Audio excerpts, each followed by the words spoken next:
abogado tayo, wala tayong obligasyon. Ang obligasyon natin ay pairal natin kung anong sinasabi ng ating batas.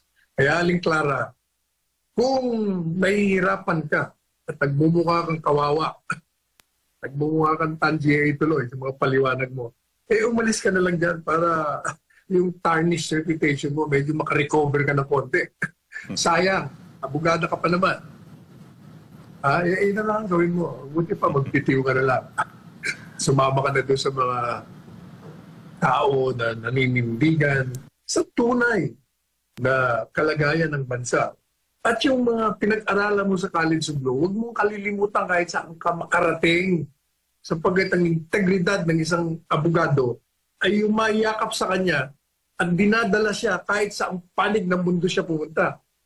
Pag ang reputasyon mo bilang abogado ay masama, kahit saan ka pumunta, masama na yan. Pinag-uusapan ka ng circuit. Hindi po ba?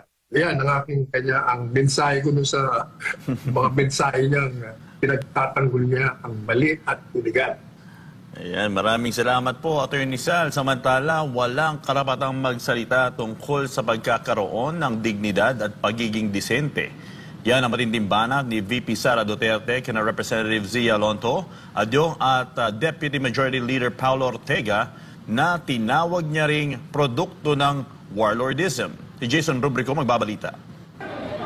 Hindi pinalampas ni Vice President Sara Duterte ang panawagan ni Lanao del Sur Representative Zia Alonto Adyong na itigil na niya ang umano'y shame campaign at ibalik ang disente, marangal at makataong diskurso sa politika. Ayon kay VP Sara, walang karapatan si Adyong na magsalita tungkol sa dignidad, pagiging disente at pagkakaroon ng magandang asal dahil ayon sa kanya, ang mambabatas ay produkto ng warlordism sa Mindanao. Si Adyong Manggod, produkto manggod niya siya sa warlordism nato diri sa Mindanao. So I don't think he is the proper person to talk about decency, dignity, and civility. Kay ang iyahang pagdaog din sa Lanao tungod na sa grip sa ilahang dynasty.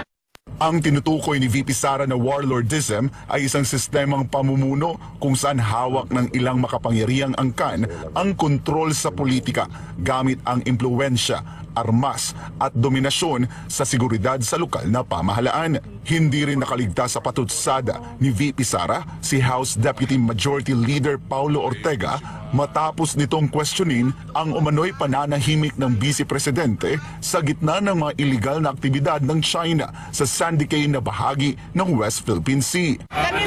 Isa po ni si Ortega, mura po ni siya o si Adyong.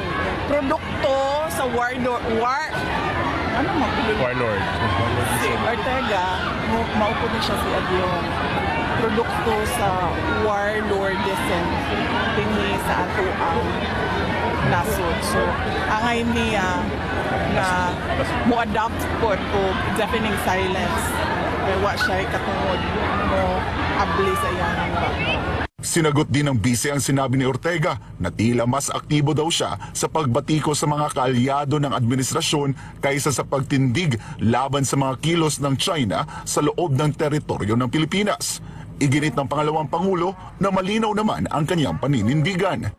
So, kay Ortega, hindi pa obvious nga naako diri sa Pilipinas nagapangampanya para sa mga kandidato para sa ato ang nasod.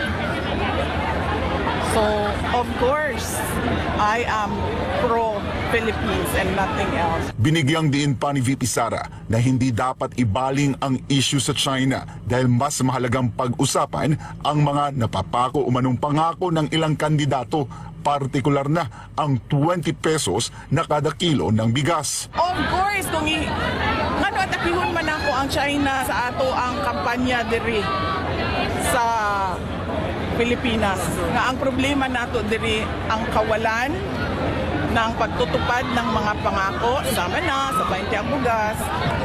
Don't change the topic, boy. The topic is promises made and broken again and again.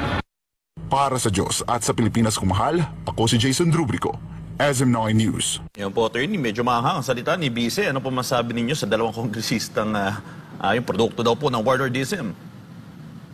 Tama yan sinasabi ni VP Sara dyan kay Congressman Andiong at kay Congressman Ortega. Alam mo, nanghihinaing ako rito sa dalawa. Kasi mga bata pa, marunong, mahusay magpahayag sana. Pero mali. Mga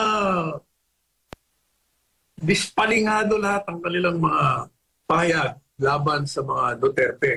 At itong dalawang ito, natatandaan ko, nagsisisiksik ito, nag-aaleluya si Presidente Duterte nung panahon ng administrasyong Duterte. Yan, dalawang yan, si Andiong sa si Ortega. Ha? Pagkatapos ngayon, dahil iba na ang administrasyon, wala. Binenta na nila ang kanilang sarili. At kinukontra kahit na mali, sige pa rin sila.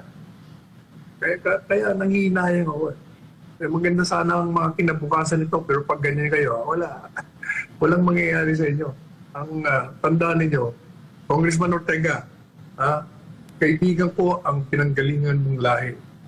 Magagaling sila. Maganda. Huwag mong mantsahan ang lahing Ortega sa ginagawa mo ngayon. Ikaw rin. At yung, maganda rin. Yung, alam mo, kasama ko sa kabinete yung uncle mo. Yung ambassador. Pero mukhang ikaw ang napalayo. Nawala ka sa lahi ng may mga panindigan. Naging balat kayo ka. Naalala ko na naman tuloy yung balat kayo. alam mo Franco, pag yung balat kayo, tumatak na yan doon sa isang pumakandidato sa Senado. At tinutuliksa natin kasi bumagsak sa rating. Itong si Jaime, I'm referring to Jaime Marcos. Makinig ka, Jaime. Kaya para malaman mo kung bakit ayaw ko sa iyo kahit na in-endorse ka ni Inday Sara. At bakit marami pa rin ang ayaw maniwala sa iyo. So, bakit maniniwala kami sa iyo? Nagpapakita ka, una, di ba, kinokontra mo yung kapatid mo. Kinokontra mo. Pagkatapos, nagkantara pa ka na itaas ang kamay mo para maging kandidato senador ka sa alyansa. Pagkatapos, biglang nung makita mong delikado ng administrasyong alyansa, lumipat ka na naman. Bandali sabi, namangka ka sa dalawang ilog. Yan ang unang ayaw sa'yo. Pangalawa, pinapakita mo na Inday Sara ka, kahit anong mangyari. Hindi ka aalis sa kanya. O, anong ginawa mo? Nung inaresto si Pangulong Duterte sa Villamor Airways, yung kaibigan mong Inday Sara, hindi pinapasok. Anak ito, anak na, abogado pa. Si Bongo hindi rin pinapasok. Nasaan ka nun? Bakit wala kang imik? Bakit hindi ka nagsalita na laban sa ginawa ng iyong kapatid, laban sa gobyerno ito? Tumahimik ka. Nung makita mong bumabagsak ang rating mo, ayun, bigla ka nang lunsad ng Senate investigation. Wala namang kailangan tuklasin kasi alam na nating lahat. Oh. Another thing, kung bakit tayo sa iyo ng mga taong bayan, kaya bumagsak rating mo eh. Yung issue sa kapatid mo, lulong sa droga. Di ba? Ako, ibang posisyon po dyan. Diba? Sabi ko, aminin mo na lang. Anyway, hindi ka naman susukatin dyan. Pero itong sinasabi ng mga tao sa'yo, kaya ayaw maniwala sa'yo eh. Ikaw ay kapatid, mulat sa pool. Lumaki kayong pareho, pagkasama kayo. Kaya ikaw lang ang nakakaalam kung talagang drug addicted yung kapatid mo. Ibig nilang marinig sa iyong bibig. Totoo ba o hindi? Pero nanahimik ka na yan. Hanggang ngayon ay tahimik ka. Paano ka paniniwalaan? Kaya kahit na in-endorse ka ni Inday Sara, marami ang ayaw bumoto sa iyo at tuloy-tuloy ang pagbagsak mo. Yan ang sinasabi natin. So, kaya may problema ka talaga. Kaya yung mga balat kayo talaga maniwala. Marami yung balat kayo. Maniwala kayo. Maraming user na sinasabi, ginagamit lang ang pangalang Duterte ng mga kandidato. Pero kung titignan mo ang mga record nila, nako, mga pangsarili lang. Ganon din. Ginagamit din yung pangalan ng Marcos bilang partido naman. Pero sa katotohanan, puro pang sarili lahat yan. Kaya nga hindi ba, kaya ako gusto ko talaga revolutionary government. Abolish muna itong Kongreso ng mga 6-10 taon para maayos natin itong bansang ito. O kaya ako talagang halos wala na akong pag-asa dito sa ganitong kalakaran eh. Kailangan i-educate natin talaga buong Pilipino, as in buong Pilipino at libre dapat. Kung hindi, wala mangyayari sa atin. Correct. Yan, maraming salamat sa naging paliwanag niyo po, Attorney Sal. Samantala, nananatiling hamon para sa National Commission of Senior Citizens ang direktang pagtukoy sa mga biktima ng karahasan laban sa mga nakatatanda. Ito ay dahil sa kadalasang nangyayari raw ito ng palihim. Sa harap nito'y inilatag ng komisyon ang kanilang mga hakbang para matulungan ang mga biktima ng pang-aabuso. Ang buong detalye ng balita mula kay Creseline Catarong.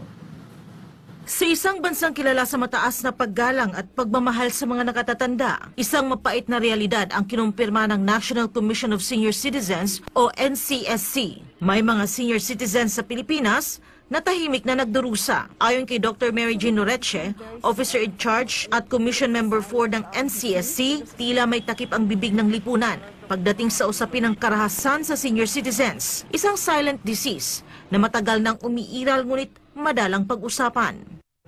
Alam mo, that's very funny kasi kung titingnan mo, culturally speaking, mahal natin ang mga nakatatanda. So we've become very silent about it.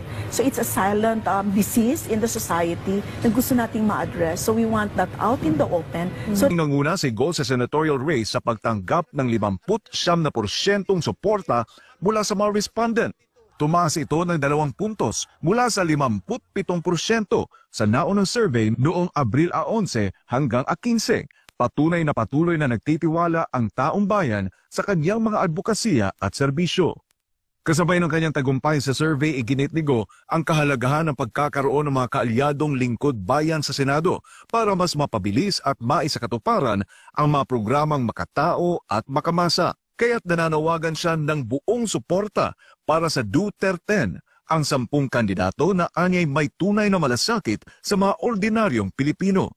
Ito sina number 10 sa balota, Jimmy Pondok, number 22 sa balota, Bato de la Rosa, number 28, Bongo, number 30, J.D. Hinlo, number 34, Raul Lambino, number 38, Rodante Marcoleta, number 42, Doc Marites Mata, number 53, Pastor Apollo Siki Buloy, number 56, Attorney Vic Rodriguez, number 58, Philip Salvador.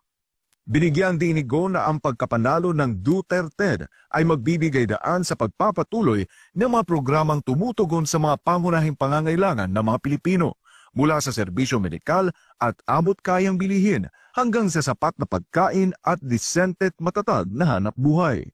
Ayon kay Go, ang pagkakaisa ng taong bayan sa likod ng Duterte ay isa raw mahalagang hakbang tungo sa mas matatag at mas maayos na serbisyo publiko na tunay na ramdam sa mga komunidad sa buong bansa. Sa mga survey mula sa Pulse Asia, Archipelago Analytics at Tangier, pinapakita rin ang balawakang suporta ng publiko kay Go. Para sa Diyos at sa Pilipinas kung mahal, Troy Gomez nag-uulat, SMNI News. Ayan po, Attorney Sal, ano po masasabi ninyo sa ulat nito? Ay hindi na tayo nagtataka kung bakit number 1 yan si Bongo. In fact, I was even surprised na hindi siya nag-number 1 nung unang siya tumakbo 6 years ago. Yes. Talaga namang yung taong yan, maaasahan mo yan. Hindi siya magaling magsalita ng mga orador, pero ang kakulangan niya sa pagiging orador, pinupuno niya sa trabaho. Yes. Walang ingay. Kaya mahal yan ng mga gobernador, mga mayor, mga kongresista, senador. Kasi nung panahon ni Presidente Duterte, siya ang naging bridge. Siya ang naging tulay upang makarating lahat ng mga kailangan nila. O kaya hindi nila nakakalimutan niya si Bongo. Tahimik. Humble pa. Correct, si Mr. Malasakit. Sasagot sa telepono. Pag tinext mo, sumasagot. Pag hindi ka agad nakasagot, sigurado may stop, tatawagan ka, tapos tatawag din siya. Ganun siya kabilis. Kaya talagang maaasahan mo. Kaya hindi ako nagtataka na nagna-number 1 yan. Ngayon, yung kanyang panawagan na vote straight, natural lang yan. At mga katin niya yun. Pero tayo, gaya na sinabi ko na sa inyo, walang galang na, ako po ay Duterte 5 lamang. -5 plus 2. At yung aking iboboto dahil sila ay nakapasa doon sa aking sariling panukatan. Number kong ilalagay. Hindi ko na number 1 si Bongo kasi number 1 na yan. Pero ilalagay ko number 1 si Pastor Kibuloy. Kasi talaga namang itong taong ito. Nakita natin kanyang record. Hindi po totoo yung mga akusasyon sa kanya, yun ang nakaka-apekto sa kanya. Kaya hindi siya lumabas sa mga survey na mataas. Kaya ulitin natin, hindi po totoo mga akusasyon sa kanya na siya ay sex offender o marami siyang ginawang kalokohan. Hindi mo magkakaroon ng milyon-milyong tagasunod yan, maging membro ng KOJC kung hindi matino yan. Kaya tulungan natin. Ako na ang personal na kiusap sa inyo. Tulungan natin. Dagdagan pa natin. May 4 na araw pa naman tayo . Yan ang number 1 ko. Number 2 ko, syempre, si Bongo. Tapos number 3 natin, si Bato de la Rosa. Ayan, maaasahan nyo rin yan. Matapang. Saka, talagang makaduterte yan. Walang ano yan. Walang tawag doon. Walang pagbabalat kayo yan. Sino bang number 4 ko? Ito si Jimmy Bundok. Milimenos din nila yan. Kasi mga awit lang. Pero sa totoo lang, bagong abogado yan. Sa pagitan ng isang bagong abogado, bagong muka, at doon sa mga malalaking pangalan na naupo ng senador, o kaya mga senador, gusto na re-electionista, na ang kanila namang record ay may katiwalian o kaya walang mga paninindigan, dito na ako sa bata, ibundok, dyan ako. Sino nang sinusunod ko pang 5? Di sinusunod ko na si Philip, aking kapangalan, Salvador.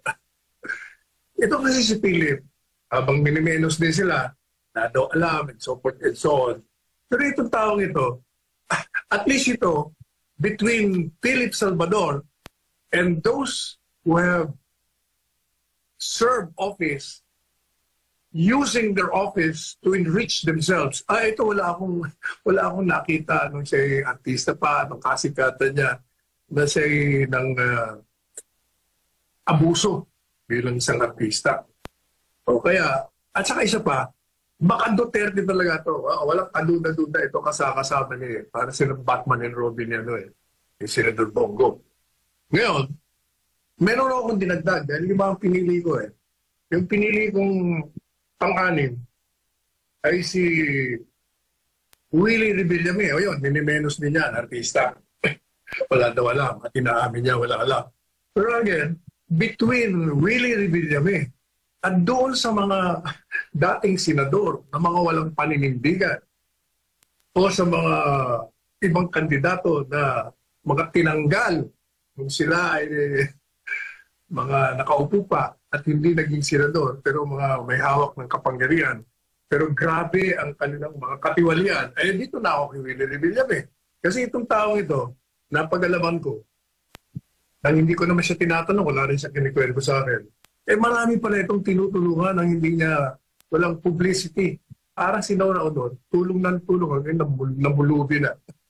Dahil tulong siya ng tulong sa mga mahirap. Dito na lang ako. Hindi po ba? Sino naman yung isa? Si Camille Villar naman.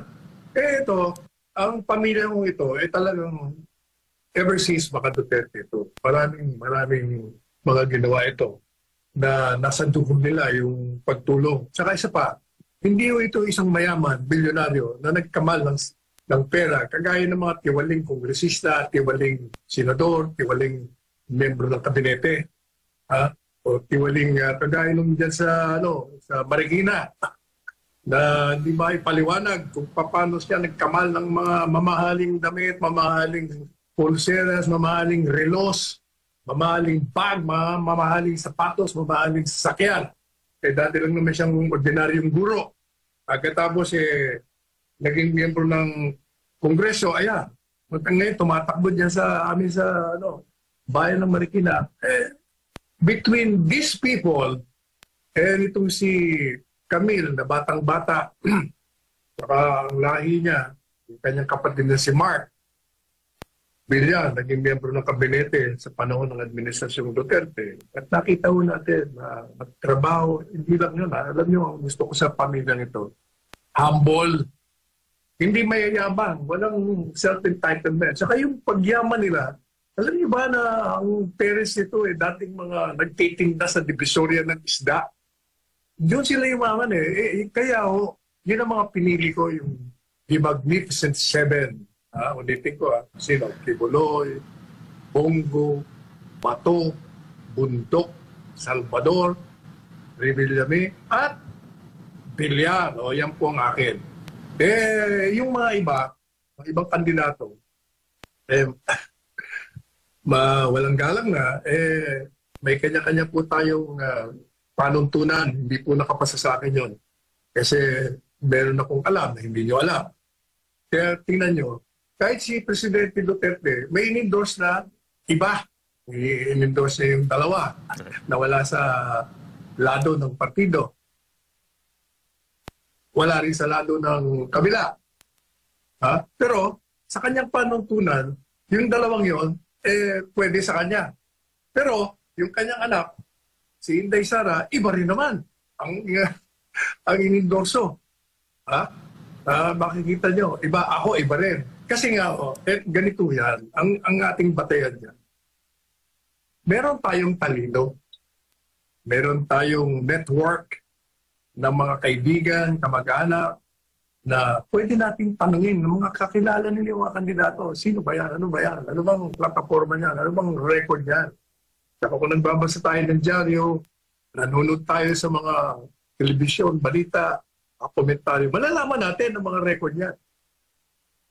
Kaya halimbawa, yung isang kandidato dyan, pinagmamagaling na siya matuwid.